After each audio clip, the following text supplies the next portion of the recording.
네, 안녕하세요. 형법 총론 두 번째 시간인데요. 이 시간은 이제 형법의 적용 범위하고 범죄의 기본적인 개념, 종류 이런 것들을 간단히 살펴보고요. 그리고 이제 구성 요건 이론으로 들어가서 행위의 주체 문제까지 말씀드리도록 하겠습니다. 그런데 그에 앞서서 지난 시간에 그 죄형 법정주의를 조금 덜 말씀드린 부분이 있었죠. 그래서 그 부분에 대해서 조금만 말씀을 드리고 그리고 2강의 형법의 적용 범위부터 다시 살펴보도록 하겠습니다. 지난 시간에 죄형 법정주의 가운데서 그 소급표 금지 원칙을 말씀드리다가 이제 시간이 다 됐는데요. 소급표 금지 원칙의 그 내용이 이제 물론 중요합니다만 조금 주의하셔야 될 것은 소급표 금지 원칙의 예외가 어떤 것이냐 하는 것들이었죠. 그래서 그 예외가 첫 번째가 피고인에게 유리한 경우고, 그다음 두 번째가 이제 보완 처분의 경우고, 세 번째가 소송법의 규정인 경우. 그래서 세 가지는 지난 시간에 이제 말씀을 드렸고요. 네 번째 판례 문제가 이제 있는데요. 이 판례 문제는 이제 판례는 법률이 아니죠. 그래서 이 대륙법계 우리나라처럼 대륙법계 국가에서는 판례에 대해서는 이제 그런 법률의 효과를 주지 않습니다. 그래서 이 판례의 경우에는 소급표 금지 원칙이 적용되지 않는다 이렇게 볼 수가 있겠죠.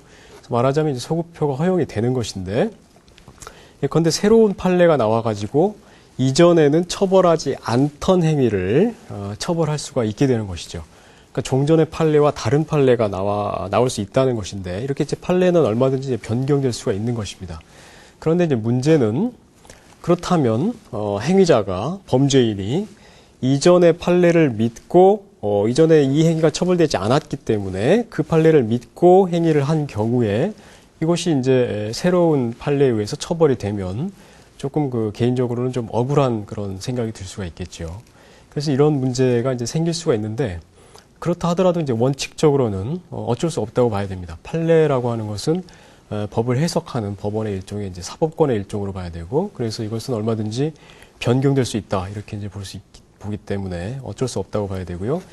그럼에도 불구하고 너무나 억울한 경우가 생길 수가 있기 때문에 이런 때에는 이제 뒤에 우리가 책임 부분에서 살펴보게 되는 법률의 착오라고 하는 것에 해당될 수가 있습니다. 그래서 이전의 판례를 믿고 이 행위를 했다라고 하는 것이 일종의 이제 착오에 해당된다는 것이죠.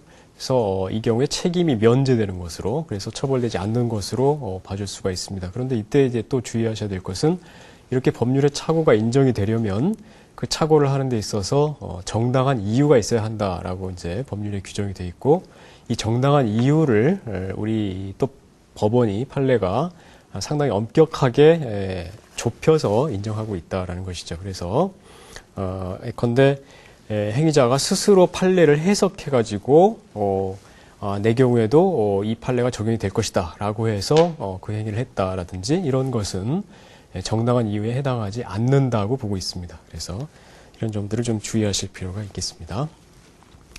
그 다음에 이제 세 번째 죄형 법정주의 원칙이 유추 해석 금지의 원칙이죠. 그래서 유추 해석이라고 하는 것은 어떤 그 상황하고 법률이 정확하게 맞지 않는 경우에 조금 비슷한 규정을 적용하는, 이것이 이제 유추 적용이라고 하는 것이죠. 그래서 이것을 이제 법의 입장에서 보면 유추 해석이 되는 거죠. 그래서 법 조항을 조금 넓혀서 해석하기도 하고, 비슷한 경우에 이렇게 끌어다가 이제 적용시키는 것을 유추 해석이라고 합니다. 근데 이런 것은 사법의 영역에서는 좀 허용이 될 수 있겠습니다만 형법에서는 엄격하게 금지가 된다는 것이죠. 이것이 죄형 법정주의의 정신이죠. 어떤 행위가 반드시 명확하게 정확하게 범죄로 규정이 돼 있어야만 그 행위를 처벌할 수 있는 것이지, 비슷한 그 행위에 대한 처벌 조항이 없다고 해서 비슷한 조항을 갖다가 적용해서 처벌하는 것은 금지된다라고 하는 것이 죄형 법정주의의 정신이죠. 그래서 유추 해석과 같은 것은 형법에서 엄격하게 금지가 된다라고 하는 것을 이제 기억해 두시고요. 역시 이 유추 해석 금지 원칙에도 역시 예외가 있습니다. 이 예외들을 역시 또 주의하셔야 될 텐데, 죄형 법정주의 첫 번째 커다란 예외가 피고인에게 유리했을 때라고 계속 말씀을 드렸죠. 그래서 피고인에게 유리할 때는 유추 해석이 허용이 될 수가 있습니다. 그러니까 예컨대 위법성 조각 사유 같은 것은 범죄로 안 되게 만드는, 무죄로 만드는 그런 법률의 규정이죠. 이런 것은 피고인에게 유리하기 때문에 유추 해석을 할 수 있다. 비슷한 상황에 대해서 적용할 수 있다. 이렇게 볼 수 있고요. 그 다음에 역시 소송법규도 이것은 이제 실체법이 아니기 때문에 절차에 관한 문제이기 때문에 유추 해석을 할 수 있다. 이렇게 보고요. 그 다음 세 번째가 이제 조금 주의하셔야 될 것인데, 이른바 이제 확장 해석 또는 목적론적 해석이라고 해서 형법에 있는 조항을 대개 이제 그 입법 취지나 그 조항의 목적 이런 것을 기준으로 해서 조금 확대 해석할 수 있지 않느냐 이런 이제 생각이 있습니다.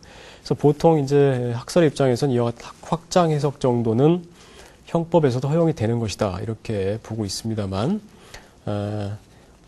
이제 판례는 조금 엄격한 입장이죠. 그래서 확장 해석과 같은 것은 형법에서 허용되지 않고 엄격하게 유추 해석의 일종이기 때문에 금지가 되는 것이다. 이제 이렇게 봅니다만, 여하튼 확장 해석이 허용이 되냐 안 되냐 하는 문제보다도 중요한 것은 실질적으로 확장 해석이라고 하는 것도 그 목적론적 해석이라고 하는 것도 형법에 관해서는 이것이 그 조항의 문헌의 의미를 벗어날 수는 없다.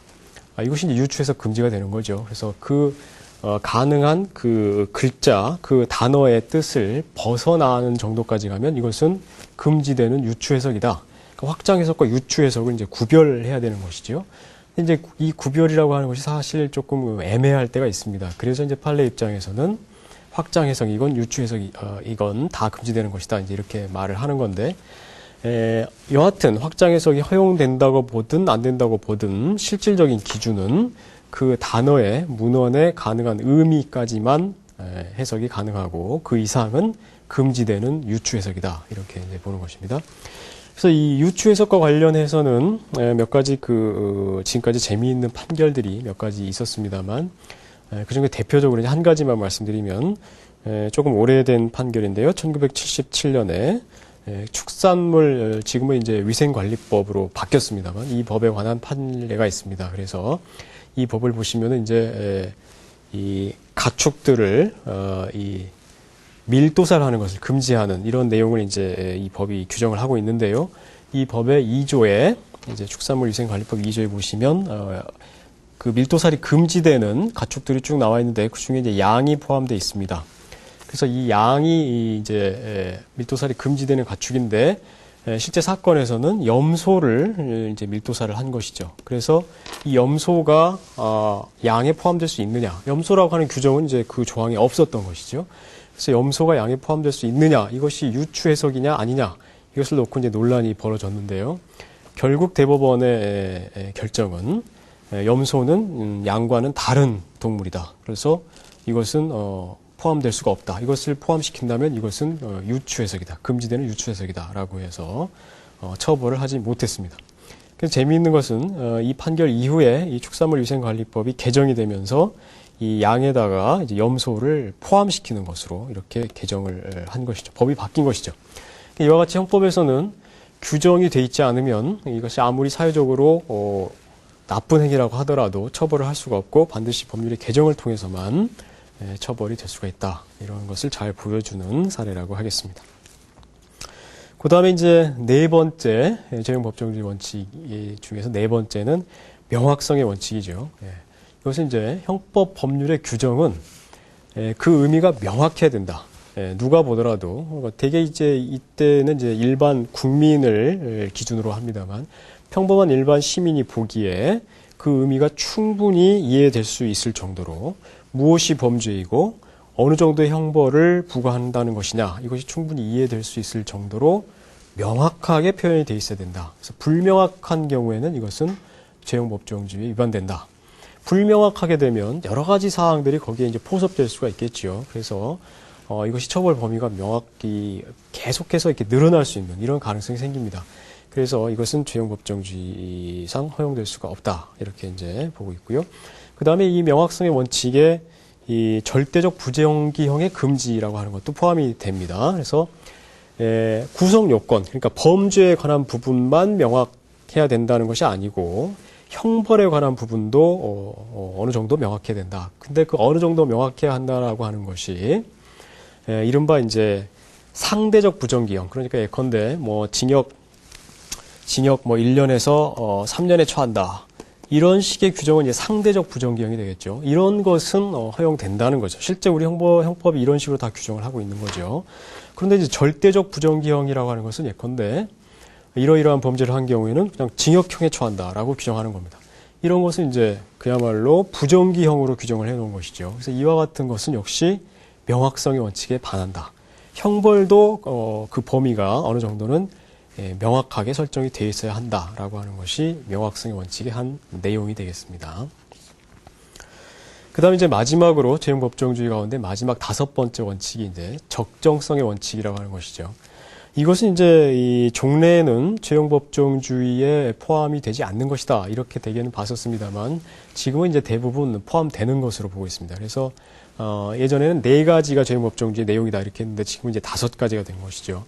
그래서 이 적정성의 원칙이라고 하는 것은 죄형법정주의의 이 내용을 가리키는 말입니다. 그래서 이른바 이것이 이제 실질적 죄형법정주의 또는 이제 죄형법정주의의 상위 개념이 법치주의이기 때문에 실질적 법치주의 이런 것에서 유래한 것이죠.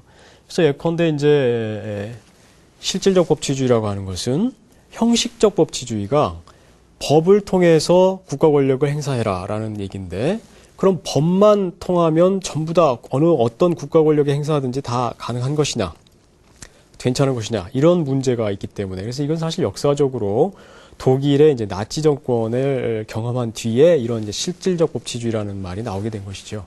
그래서 법만 의회가 예컨대 이제 다수당 의회를 지배하는 다수당이 아주 뭐 극우 세력이라든가 이런 그 조금 문제가 있는 정치 세력이 집권을 했을 때 자기들 마음대로 법을 만들어 가지고 그걸 통해서 국가 권력을 행사하면 그래서 예컨대 이제 나치 정권 같은 경우에는 많은 유태 민족을 이렇게 뭐 억압하고 또 심지어 살해하고 이렇게 하지 않았습니까? 이런 일을 하는 것도 법치주의라고 볼 수 있는 거냐? 이런 이제 문제를 제기하게 된 것이죠. 그래서 결국은 법률의 내용이 적정해야 된다. 그래서 이것이 실질